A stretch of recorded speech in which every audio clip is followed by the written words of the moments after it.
Thank you so much, Terry-Ann, for the very warm welcome.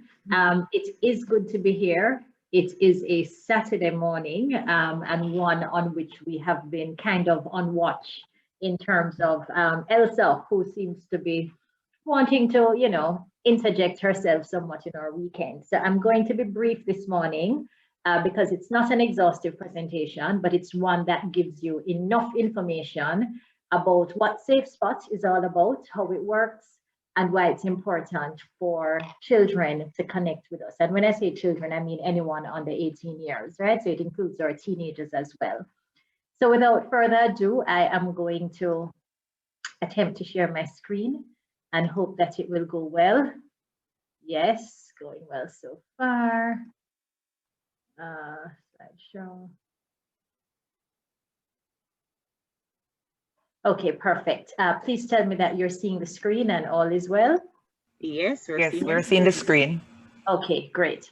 All right, so SafeSpot, Jamaica's National Child and Teen Helpline. That's what we're talking about today.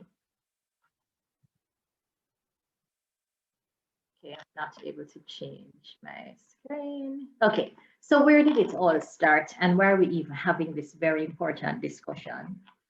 So of course, COVID-19 kind of disrupted the way we did things in Jamaica, in the Caribbean region, and all over the world. And so you can say that it shook things up and made us realize that we were operating in unprecedented times that were difficult for some to navigate. Now, even without COVID-19 though, there is a general understanding amongst all people everywhere in the world that children, because they're born fresh and without experience and all of these other things, at some point throughout their development, all children need psychosocial support from the people in their lives. So they need people reassuring them. They need people cheering them on. They need people who can tell them it's going to be all right. They need people to help them navigate through difficult circumstances, because these kinds of support is what we call psychosocial support. So that's a given. However, with the COVID-19 pandemic now, somebody's marking on the screen, which is making it difficult for me to see my slides. All right, so with the COVID-19 pandemic, there was a collective concern that because of how things had been, kind of disturbed and there was this concern among three partners, as well as many other people, but these three partners got together and started to have a discussion. And the three partners are the OCA, which means the Office of the Children's Advocate, the PSOJ, which is the private sector organization of Jamaica, and UNICEF, which is a United Nations body that really focuses on protecting children's rights and supporting those rights. So the three of us, the three agencies, started to talk because we were concerned that the pandemic had disrupted the access that many children in Jamaica had to outlets, to kind of ask for a helping hand if they needed it. Because, for example, children were no longer in school, so they couldn't go to the guidance counselor if something that was wrong. And they also lost access to the support that they had available to them before the pandemic. So, for example, even if a child is in school and they're not going to go to the guidance counselor, they have friends that they'd have lunch with, and sometimes a friend may see that something is off and would mention it to somebody, and then that child could get help. Or probably they're in class and they're not as participatory as they usually are. And so somebody would notice, like a class teacher, and say, what's wrong, or so on. Or sometimes it's at church, that church and the Sunday school teacher notices that something is wrong, and then they get the support. But with the COVID-19, because everybody was at home, children were not exposed to external people who could observe when things were going wrong, we were concerned that a lot of children would have these accesses to support cut off. And so this introduced new stressors for children and new concerns right across the board. Now, this concern that we had was elevated to proof, because between June 23 to July 13, 2020, the latter part of last year, when the pandemic, of course, was raging, UNICEF did a survey of 505 Jamaican households. And this survey confirmed for us that there was, in fact, an emotional impact that COVID-19 was having on children who lived in Jamaica. What did this emotional impact look like? We had some who said that they were bored, extreme forms of chronic boredom, so that's 63%. Overeating accounted for 57% of the children feeling that way or exhibiting those patterns. 41% said that they were frustrated. 23% said sadness was something that they now readily identified with. Another 23% said anxiety also was a problem for them. 39% were increasingly clingy to those adults who were in their lives. 21% of them said that fear was a real factor that they had to be coping with. And 15% were being uncooperative with the persons in their space. So this collective concern, bolstered by the proof based on the UNICEF survey, spurred collective action of the three partners that I said were talking. So OCA, PSOJ, and UNICEF. And we formed a child helpline subcommittee. And this committee was established with very broad participation. So we had persons from different walks of life, different levels of experience, different areas of experience come together to brainstorm over several months and to strategize as to how we could create a helpline that could assist children right where they were. And of course, big sacrifices in terms of time were put in by members of the team, and that has helped us to be where we're at today. So how did we chart the course and go about doing the work in this subcommittee? So first, we thought that it was important to look at what existed in Jamaica so that we know exactly what is, and therefore that could inform exactly how we could assist. So Child Helpline International, which is an international organization that deals with the development and the technical kind of organizations around helplines all over the world, I believe they're in over 180 countries, was engaged to conduct what is called a feasibility study in the last quarter of 2020.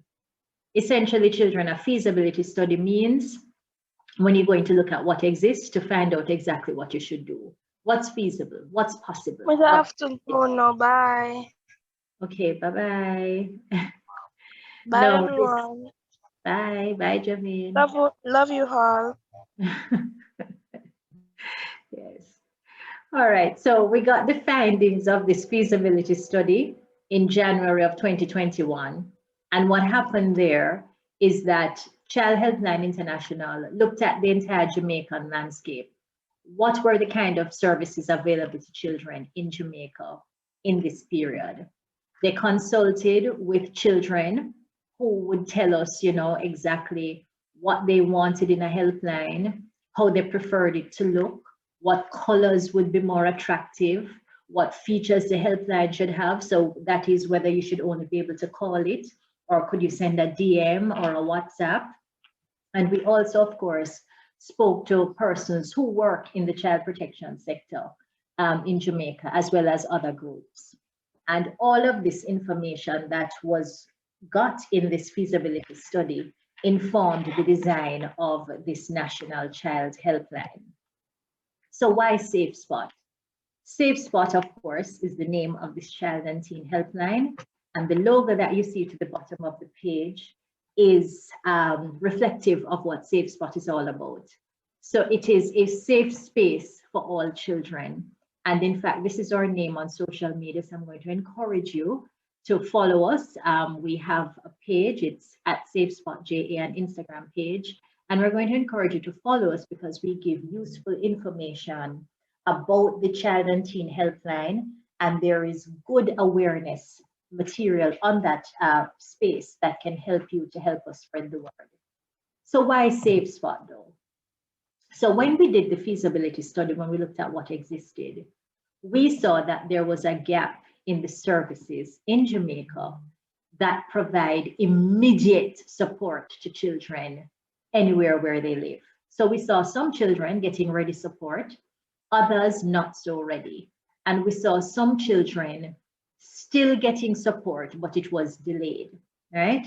So what we saw as well is that the current systems as they were then, even though they play a critical role in the whole child protection sector, they deal mainly with the high level, more serious matters. So if a crime has been committed, definitely the system kicks in. If a child has been abused, yes, the system kicks in. But what we found happening is that because there is always, too few persons working in an area, so you have human resource constraints, you found that a lot of the high level, more serious matters were dealt with, and the lower level, quote unquote, less serious matters were not being dealt with. So if a child, for example, went to school and had an embarrassing moment in the cafeteria, because they got up from lunch and there was a mark on the back of their skirt and they felt really embarrassed about that because children were teasing them. This is not something that a police officer would deal with because no crime has been committed. This is perhaps not even something that a child would feel justified in telling their parents, oh, take me to a psychologist because this happened today. And so this low level matter would not be dealt with by the formal system, but it still would affect the child because the child would have gone through an embarrassing situation. So that kind of less serious matter to the system, though serious to the child, could possibly fall through the cracks. And so what we found is that with these matters falling through the cracks, or sometimes a delayed response to children, it would impact on just when that help would get to the child. If help gets to the child too far from the incident that they're concerned about, they start having all sorts of feelings. Was it not important enough? Is it that I don't matter to people? Is it that my issue is not considered as, critical enough? Is it that nobody loves me? And all of these issues become compounded or become bigger and bigger, and they can result in what we call the ACEs, which means adverse childhood experiences. If this happens, it means that we have not served the best interest of the child at the heart of that situation as best as we could, and it may have developmental consequences with them moving forward with self-esteem issues, where they don't feel much of themselves and so on, which creates a problem later on in life. Now, the pathway as existed before SafeSpot was that people could call this 888 protect number, which is the number that you're encouraged to call if you know of or suspect of a child being abused. What we find though, and the situation still exists, is that the people who call that number are mostly people who we call prescribed persons. So these are your guidance counselors, your social workers, people who work in a doctor's office, a nurse. Those are the people who are overwhelmingly making reports to the registry. You may have a neighbor as well who may see something at home and may say, boy, this don't look right with these children, and they will make a call. And very, very few children call. Even if they do call though, as well as the other persons who call, they're not connected immediately at the other end of the line with a professional who can actually help with dealing with the actual concern that is being called about. What happens is that when the call goes to the registry, they write down everything that the person who is on the other end of the line says. And then after they hang up from that call, they have to prepare a report. And then they look at it internally and decide, where can we send this matter to get some assistance? After that happens, which is what is happening at the purple box, they make a decision as to which entity to send it to, which happens at the brown box. So it could be that they send it to the police. It could be that they send it to the agency, the CPFSA, that's the agency that runs children's homes and so on. It could be that they send it to the Office of the Children's Advocate because it's a teacher, for example, who has abused a child. Or it could be that they want some other support for the child. When it gets to any of these entities, which is in the last box, the orange box, those entities now have to assign the case file to a worker. Then that case officer has to go into the community and take a report and so on. So the picture that I'm painting here is that from the time you call at the first box, this is the blue box here, to the time that it actually gets to an external entity is a delayed process. And then even when it gets here, they now have to go and do an investigation, which may result in them getting the child perhaps up to 2 months, 2 weeks to 2 months later. So there is a delay in connecting the actual child to the help that that child is seeking. What we also saw was an alternative pathway whereby something happens at the community level and you call the local police station. This has happened, so on and so forth. It goes to the police station, they conduct a criminal investigation if there is an identifiable offense. And then that, of course, includes the formal statement taking, examination of the child, assessment, all of these things.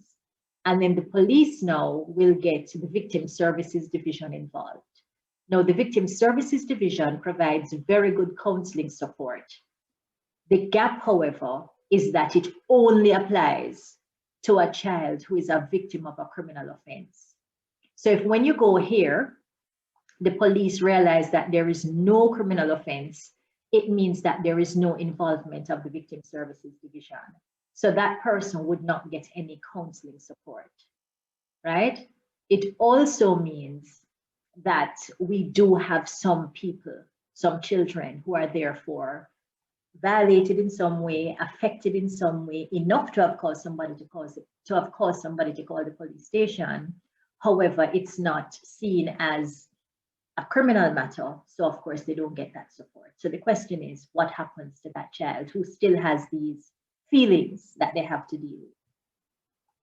So SafeSpot, because we found all of these realities, we saw an opportunity to plug a gap that would have us providing immediate support to the child.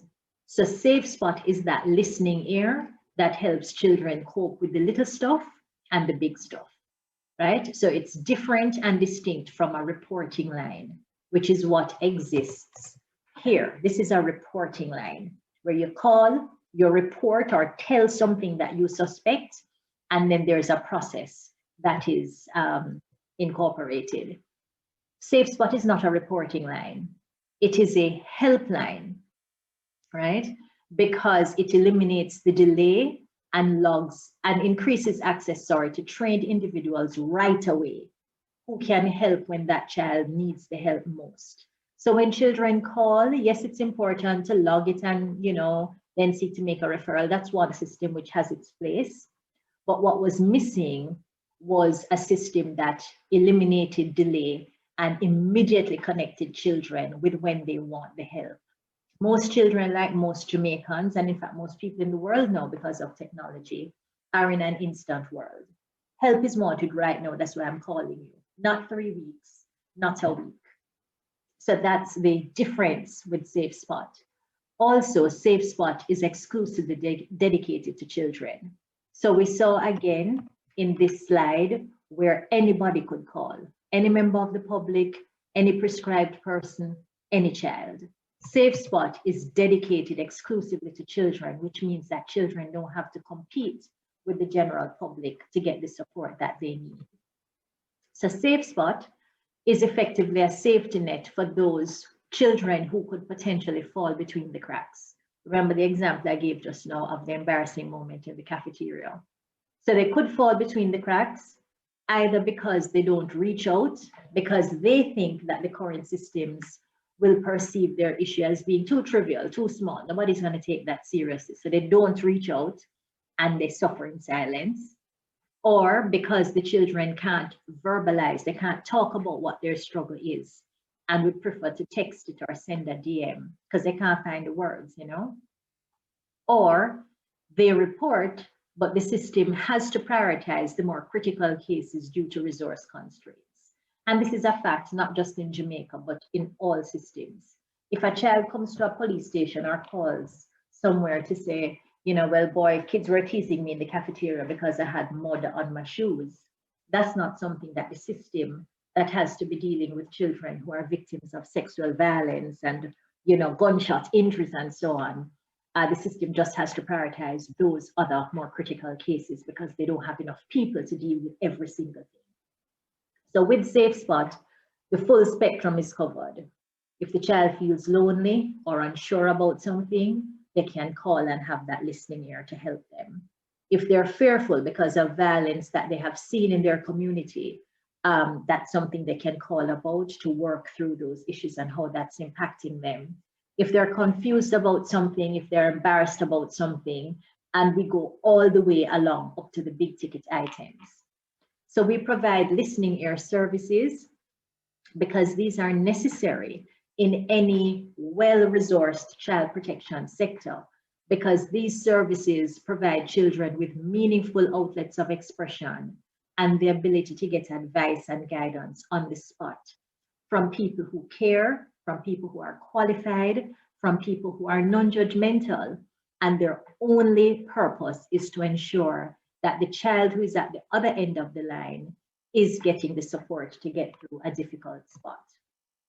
Now, it's very important to note that SafeSpot is plugging a gap. We're not duplicating efforts made by other entities because that would be a waste of our resources. So what we do is, as the icon shows, we're all about working together for the betterment of the child. So we do our role, and where that role is now morphing into another entity's role, that's the point at which a referral is made for that entity's support. So there's an interplay with existing systems. So points of entry have been mapped along with a description of the services offered in the entire Jamaica at the community level and at the national level, so that if a child calls SafeSpot and needs services that SafeSpot can help with, but also additional services outside of the immediate counseling support that SafeSpot gives, we have our team members making contact with these external relevant agencies so that that other support that the child needs can be provided. So our team members know who to call and how to contact them, whether by telephone or email. So again, the specific window or gap that SafeSpot will plug is the provision of exclusive support to children so that they don't have to compete for access for remote and confidential guidance on a 24-hour basis. How then does SafeSpot work? If you are 18, if you are under, I keep saying that, if you are under 18 years old, reach out. So we deal with somebody who is defined in Jamaica as a child, and a child in Jamaica is anybody under 18 years. So if you're 17 years old, 364 days, you can call. But when midnight strikes and you hit that 18th birthday, you now fall outside of the scope of persons that SafeSpot was established to deal with. So how do our under 18s reach out? There's a toll-free line, 888 SafeSpot, that you can call whether you are calling from a flow or a Digicel phone, free of charge. So that means you don't need any credit to call us. If you don't want to talk, but you prefer to send a WhatsApp, the WhatsApp number is 876-439-5199. You can DM us as well on Instagram or Snapchat, and our handle on both those platforms is at SafeSpotJA. We're there 24 hours a day, 7 days per week. And when you get us, the advice that you get is free. So it's not that you call us without your credit and then you have to pay to get advice. No, the advice that you get is free. So you can talk about anything within a confidential and a nurturing space that is non-judgmental. And in return, you get solid advice from a well-trained team of persons who care and want to make a difference in your life. So as our hashtag says, just call, WhatsApp, or DM. And the numbers are here on the slide, and you see the various platforms that are available. So call, WhatsApp, send a DM on Instagram or Snapchat. So far, SafeSpot was launched on Thursday, March 20, 2021. And the first contact that we had with SafeSpot was that very same day, that afternoon, from an 8-year-old. Between the 20th of May when we launched towards the middle of June, we had over 100 contacts with the full range of services being asked for. These contacts came from multiple parishes, so it's not just Kingston. And we had both boys and girls, both male and female, reaching out. We have been and continue to forge partnerships with both corporate entities and the general public. And as all helplines are, we are very open to financial support. So if the association, for example, of alumni want to make a contribution towards what would be a very worthwhile initiative, this is something that we would welcome very openly. We're also open to contributions of time because we have a volunteer program that has us recruiting and training volunteers to become counselors on the helpline, and they would do a shift perhaps once every 2 or 3 weeks. So if persons are into volunteerism, then this is something that is open for persons who are adults, so above 18. And here I have tried to insert